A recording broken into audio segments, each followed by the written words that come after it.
everyone, and welcome to my channel. I'm sure some of you must be wondering, does she have any friends? How can someone who hates dogs and is so outspoken about it have any friends? Well, the truth is I don't have a lot of friends. I'm very, very, very selective about who I spend time with. I have very, very high standards. I have talked about the Myers-Briggs personality test that I took a while ago that revealed I have an INTJ personality type, which apparently is very rare. I'll put a link in the description for anyone who's curious. I can tell you that when I read this description of the INTJ personality, I thought everything was spot on. It really was accurate. As far as my weaknesses go, I can come across as being very arrogant. I am dismissive of emotions. I get impatient with anyone who seems to value feelings more than facts. I'm very, very critical. I can be combative. I'm just not the easiest type of person to get along with. I fail at a lot of social things that other people, like for example, my Facebook group that I created for this channel, I had to leave it. I couldn't stick around because I got so impatient, so annoyed with people. I have no tolerance whatsoever for stupidity. I have no issue blocking people, kicking people out of my life, ending friendships. I actually made a video about how I ended a 40-year friendship. I burn bridges. In fact, I often use explosives when I burn bridges. I have no problem doing that. But I do have friends. I have a couple of ultra intelligent, rational friends who challenge me intellectually, who are hilarious, who are very, very caring, and very open and honest, and are just top-notch, high-quality people. The best. And I want to share something with you that one of my friends wrote to me. Because my friends are so rational, they can see through all of this dog propaganda bullshit, and they see dogs for what they are. They are dog rationalists, like I am, and like many of you are. So we sometimes talk about dogs. And my friend who lives in England wrote me a message about some dogs that he saw on TV the other night. And I thought, this man is such a brilliant writer, and I need to share this with you. I think many of you will really appreciate his words. Before I read his words to you, I would quickly like to tell you about an email I received yesterday from someone I deal with professionally. Now, it's always a risk to tell someone that you deal with professionally that you don't like dogs because you don't know how they're going to react. But in this case, I'm really glad that I revealed my hatred for dogs to this woman, because she responded by sharing the fact that she also hates dogs. And I think she was happy that I was vocal about it, because it allowed her to share her feelings that I don't know if she would have otherwise done. She did tell me that she tends to keep these feelings to herself because she knows that society doesn't approve of people who say they don't like dogs, right? We all know that we are branded as heartless, unloving, evil monsters for not wanting anything to do with dogs. So she was very happy to hear that I don't like dogs. And I told her about my anti-dog channel, and she wrote this to me: I will check out your anti-dog channel. Thank you. I get so worked up about it sometimes. I saw an off-leash big dog grab and eat a little kid's sandwich at the beach the other day, while the kid cried, and the owner very slowly walked over to half-heartedly admonish it. Ugh, now that I'm thinking about that again, it will take me a while to calm down. The very same thing happened to us a few years ago when we went to the beach. A large off-leash dog ate my daughter's sandwich right out of her hand, and the owner laughed about it. And this was one of the many events that led to me becoming a dog rationalist. I'm still working on the video that I promised you guys I was going to make that describes my journey from being what I thought was a dog lover to being a dog rationalist today. How did that happen? You will find out soon. But the point is, when you share how you feel about dogs, it can and does empower other people to speak up as well and share the fact that they don't like dogs. I think there are many more people than we realize that also hate dogs.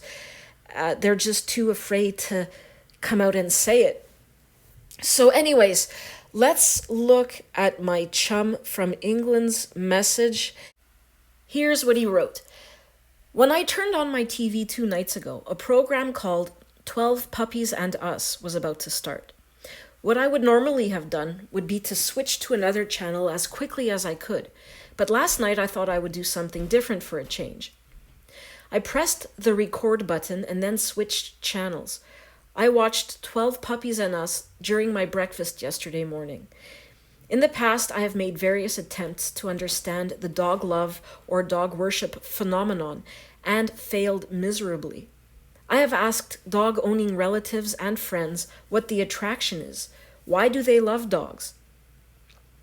The answers I've got were to be expected.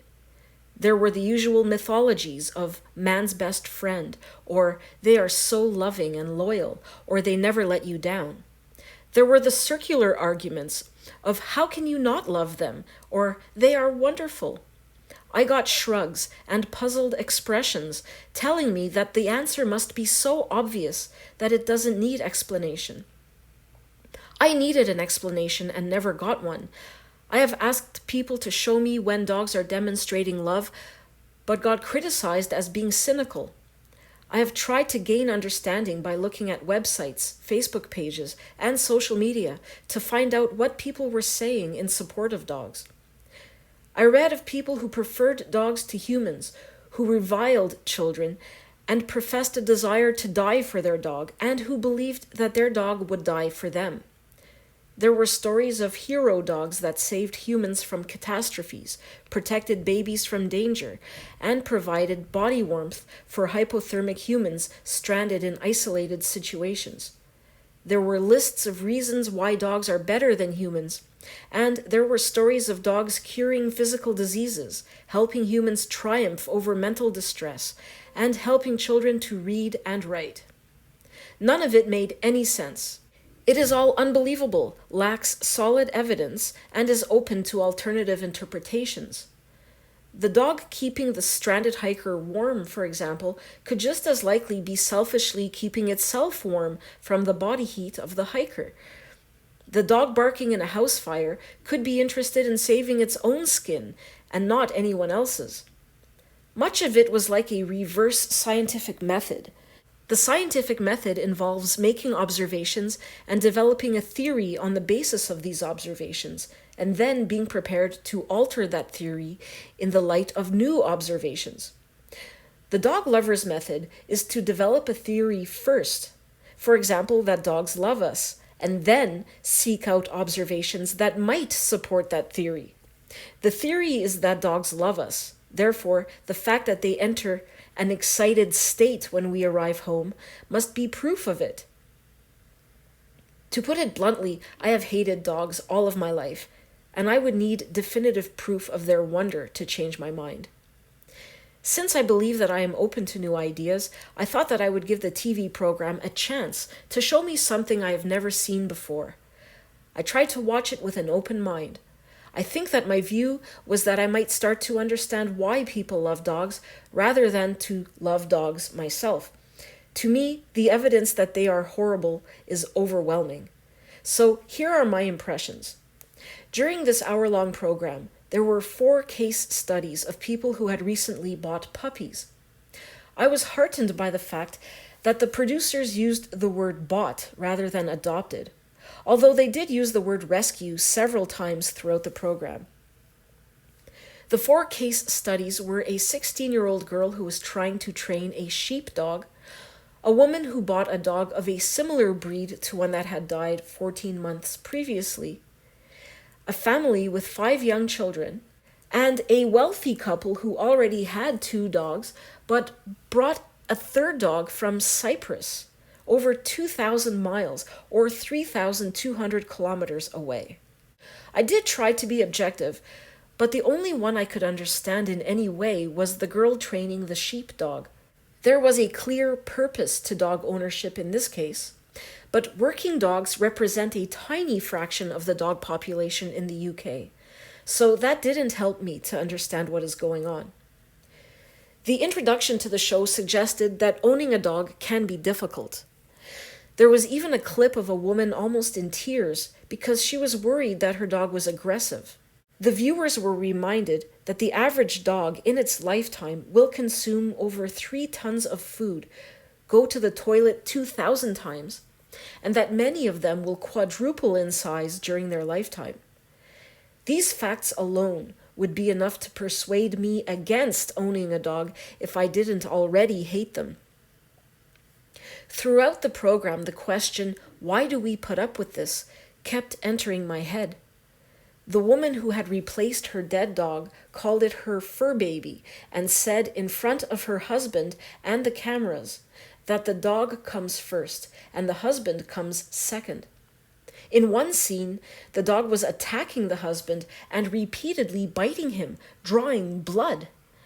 While this was happening, both the husband and wife were laughing and obviously delighted with the animal's behavior.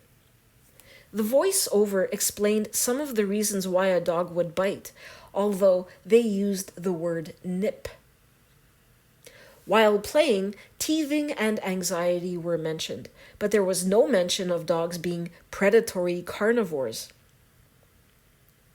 The wife hired a dog trainer who said the following to her about the dog.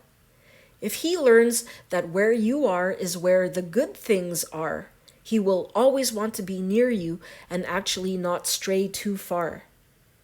That pretty much knocks the concept of unconditional love on the head. Why do they put up with this? The husband of the family with 5 children was a dog hater. He admitted to being afraid and to crossing the road if he saw a large dog. He was described as dog phobic.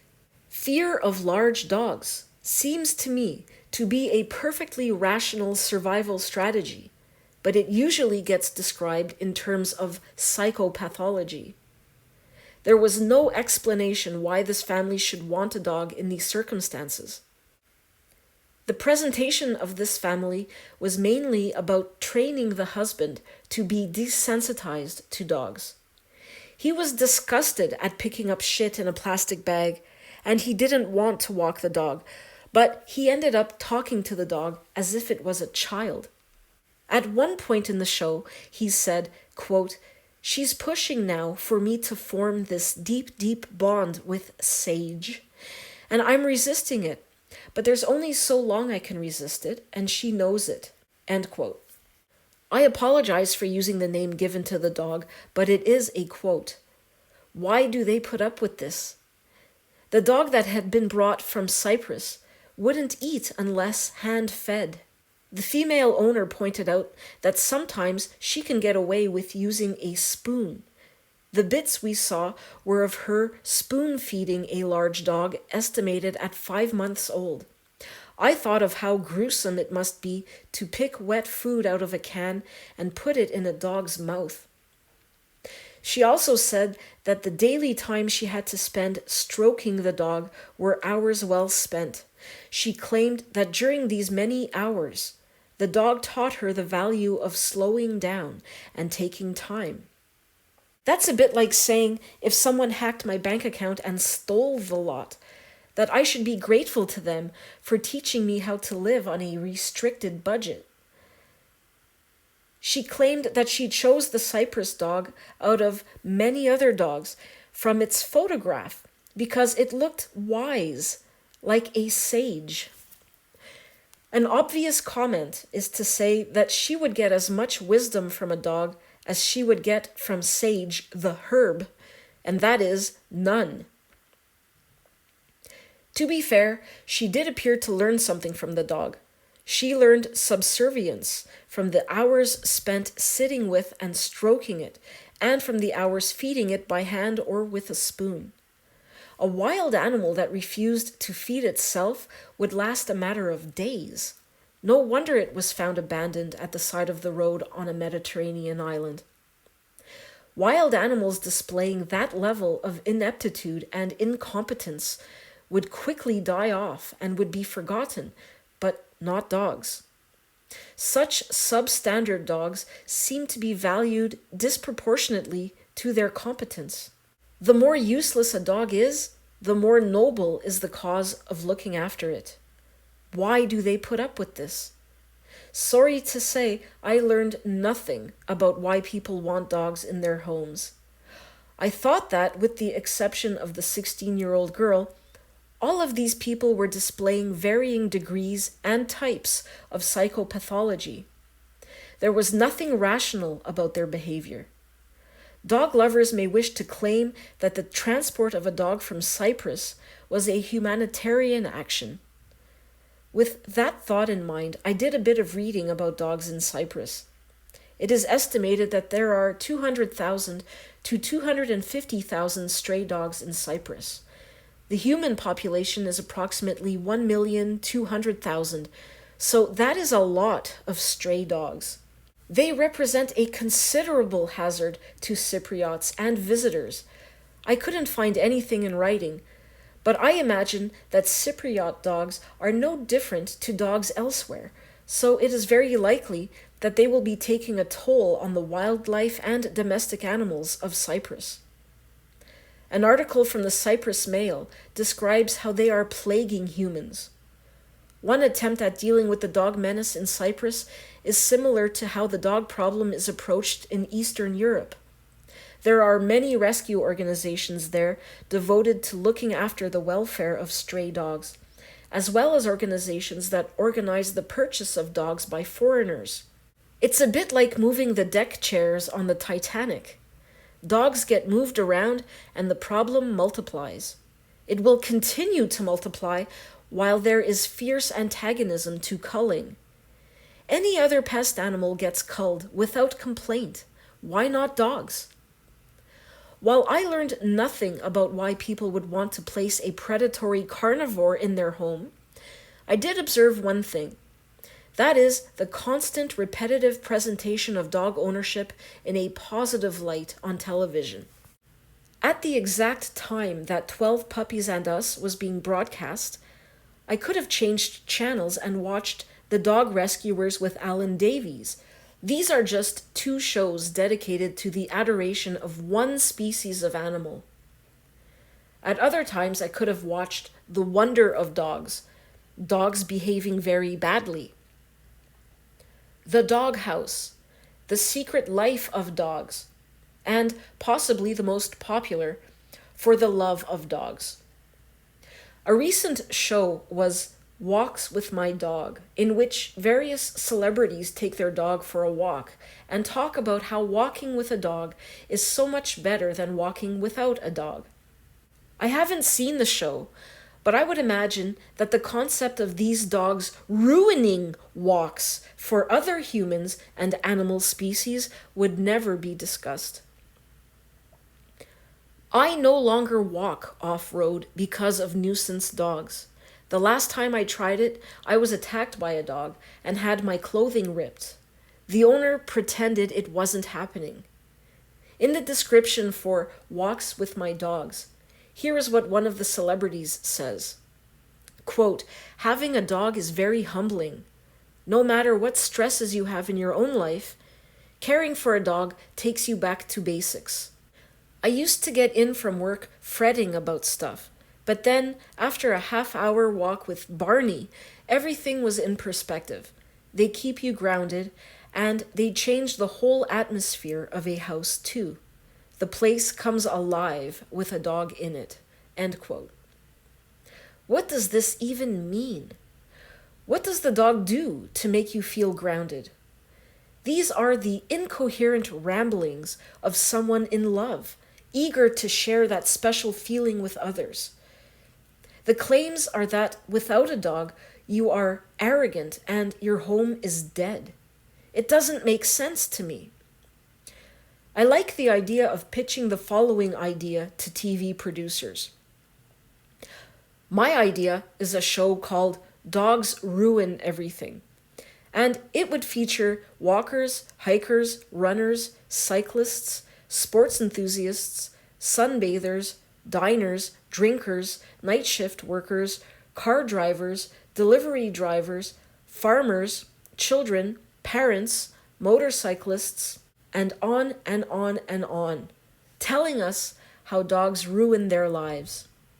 There could be specials about the environment and about how dogs affect the animal populations.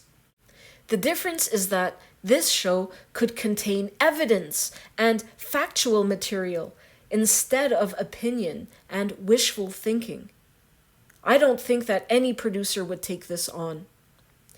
After watching 12 Puppies and Us, I remembered recently viewing a show in which amusing home video clips were shown, in which people trip and fall face first into birthday cakes, swing on a rope which snaps halfway across a stream, and similar hijinks.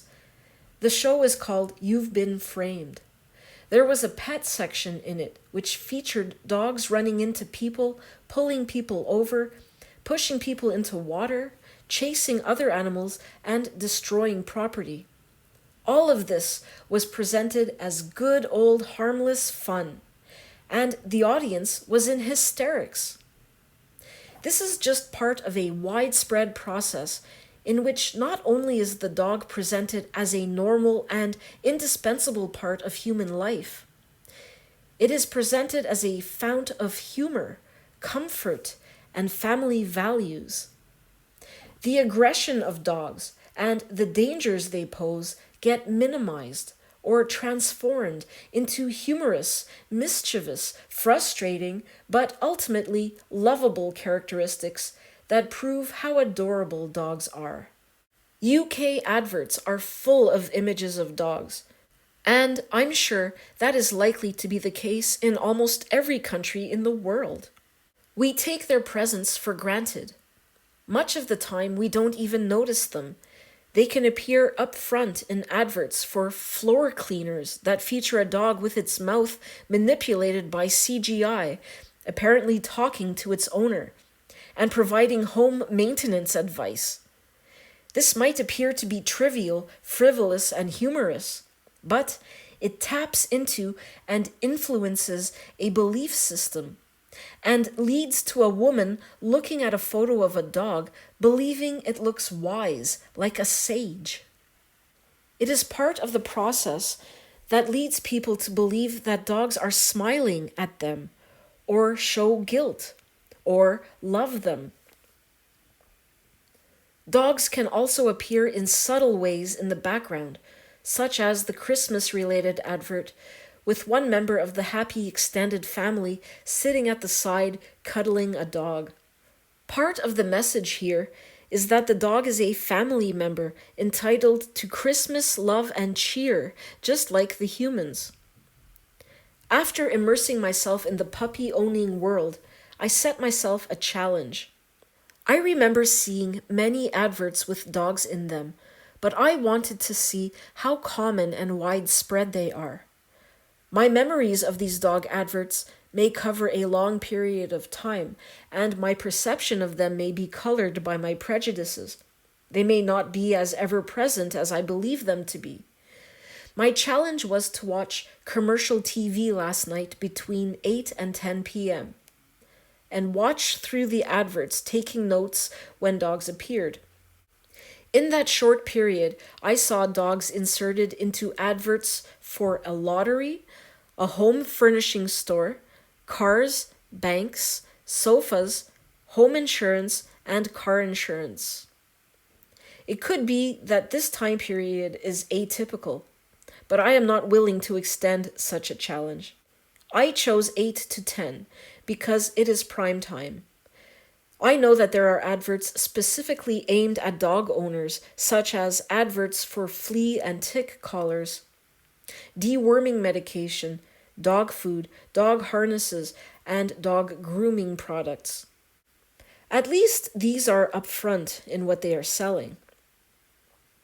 As well as adverts for the products and services mentioned above, I have seen dogs in adverts for house paint, floor cleaners, floor mops, beer, confectionery, and many other products.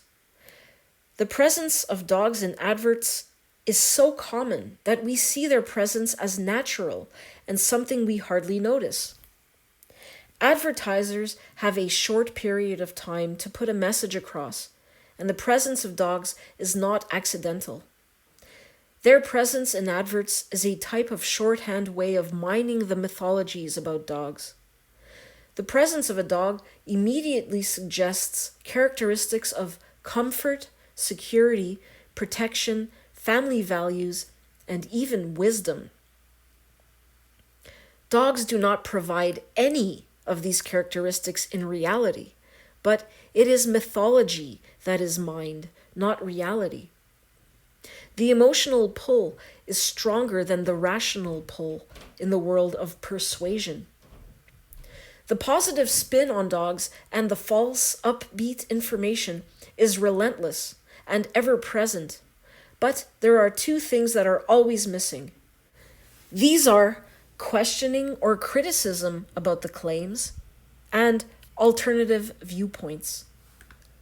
The platform that dog worshippers have to espouse their views is massive and constant, yet they react as if they are a victimized minority when faced with questions or criticisms. The presentation of dog adoration as natural or common sense is as much a matter of faith as many religions. Disagreement or any form of questioning is treated as religious-type heresy that must be stamped out with force and vigor. It is a sad state of affairs that us dog haters, or dog rationalists as you call them, are whispering in the face of a howling gale. It is important for alternative, critical voices to keep whispering. Hopefully, people will eventually join in and our voices will be heard. And these voices will say, the future is dog-free.